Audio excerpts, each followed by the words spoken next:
বিভাগীয় শহর রাজশাহী। এই শহরের জনজীবন এখন অনেকাংশেই পদ্মাকে ঘিরে। বছরের প্রতিটি ঋতুতেই এ নদী ঘিরে রয়েছে মানুষের আনাগোনা। গ্রীষ্মের তপ্ত রোদে নদী যতটা না শুকিয়ে যায়, তার চেয়ে যেন বর্ষা এলে বৃষ্টির জলে আরো বেশি পরিপূর্ণ হয়ে ওঠে। নদীর এই পরিপূর্ণতা ভ্রমণ বিলাসী মানুষকে সবসময় কাছে টানে। রাজশাহী শহর জুড়ে পদ্মা নদী ঘিরে গড়ে উঠেছে বেশ কয়েকটি বাঁধ। তেমনই একটি বাঁধ হচ্ছে এই টি বাঁধ। মূলত ইংরেজি অক্ষর টি এর আকৃতি অনুসারে তৈরি হয় এটি। বিভাগীয় শহর রাজশাহীর অন্যতম বিনোদন কেন্দ্রের স্থান দখল করেছে জায়গাটি।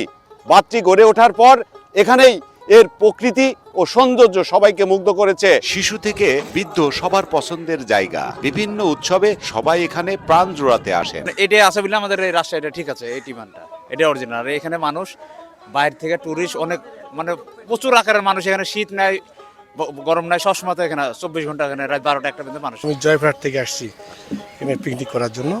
এখানে টিবাতে আমরা নৌকা চালাই, লোকজন ভালো হয়। পদ্মার শান্ত স্নিগ্ধ ও শীতল হাওয়া নিমিষেই পর্যটকদের এক মনোমুগ্ধকর অনুভূতি উপহার দেয়। ত্রিবাঁধের এমন সৌন্দর্য সবারই নয়ন ও মন জড়িয়ে দেবে। প্রতিদিন শত শত দর্শনার্থীর পদচারণায় মুখর হয় এই বাঁধটি।